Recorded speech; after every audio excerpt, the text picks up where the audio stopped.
আসসালামু আলাইকুম রহমতুল্লাহি ওয়া বারাকাতুহু। সম্মানিত প্রিয় ভাইয়েরা, যে আজকে আলহামদুলিল্লাহ একজন জিন্নাতগ্রস্ত রোগীর চিকিৎসা করার পরে কিছু কিছু রোগীর ক্ষেত্রে তাদের বাসা বন্ধ না করা পর্যন্ত চিকিৎসা করা যায় না। সে উদ্দেশ্য করে আমরা আমাদের শায়েখের পরামর্শে আখলাকে সাহাবা ফাউন্ডেশন বাংলাদেশের শায়েখ আবু সুফিয়ান আল মাদানী তিনার কাছ থেকে শেখা একটা পদ্ধতিতে আজকে আমরা বাড়ি বন্ধ করতে আসলাম আল্লাহ তাআলার কালামের মাধ্যমে। ইনশাআল্লাহ বন্ধ দেওয়ার পরে কোনো জিন শয়তান সেখানে প্রবেশ করতে পারে না। আসেন তাহলে ইনশাআল্লাহ আমরা সেই বিষয়গুলো একটু দেখে নিই, বাড়ি বন্ধ করতে কী কী উপকরণগুলো প্রয়োজন হয়। যে এখানে মিশানো হয়েছে তিনটা জিনিস, এখানে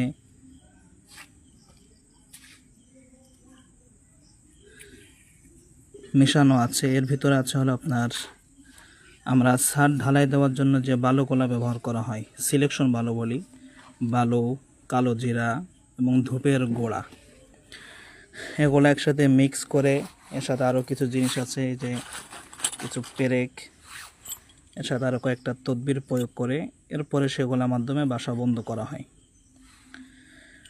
বাড়ি, এই যে বাড়িটা বন্ধ করা হয় এটা আল্লাহ তাআলা কালামের মাধ্যমে করা হয়। এখানে সম্পূর্ণ নিরাপদ রেখে ইনশাআল্লাহ তাআলা এগুলা বন্ধ করা হয়। এই যে এখানে যে বালু এবং কালো জিরা এবং ধূপ মিক্স করা হয়েছে, এর ভিতরে আরও অনেক যে আমলগুলা করতে হয় সেগুলা করে আমরা আস্তে আস্তে করে যে বোতলের মধ্যে বন্দি করে ঢোকায়ে বাড়ির চতুর সাইড দিয়ে ঘিরে দিব। এরপরে আশা রাখা যায় যে বাসাতে আশা রাখি কোনো জিন্নাত ইনশাআল্লাহ আর প্রবেশ করতে পারবে না।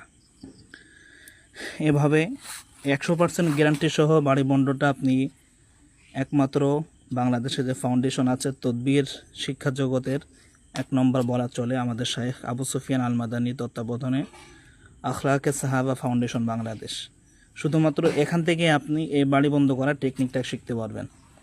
এজন্য প্রিয় ভাইয়েরা, যদি যে সমস্ত রোগীরা অতি জিন্নাতগ্রস্ত হয়ে আছেন, বারে বারে চিকিৎসা নেওয়ার পরেও কোনো লাভ হচ্ছে না, চিকিৎসা নিয়ে কোনো লাভ পাচ্ছেন না, তাহলে তাদের ক্ষেত্রে সর্বপ্রথম হলো আপনাদের তাদের বাড়ি বন্ধ করতে হবে। বাড়ি বন্ধ করে যদি এরপরে চিকিৎসা দিয়ে থাকেন তাহলে আশা দেখা যায় ইনশাআল্লাহ রোগী 100% সুস্থ হবে। তারপরে সর্বদাই খেয়াল রাখতে হবে সুস্থ করার মালিক আল্লাহ তাআলা। এজন্য ইনশাআল্লাহ আবার পরবর্তী কোনো সময় আপনাদের সাথে কথা হবে, দেখা হবে। এবং যদি বাড়ি বন্ধের বিষয়ে কেউ কোনো কথা বলতে চান তাহলে সরাসরি ইনশাআল্লাহ আমাদের সাথে যোগাযোগ করবেন।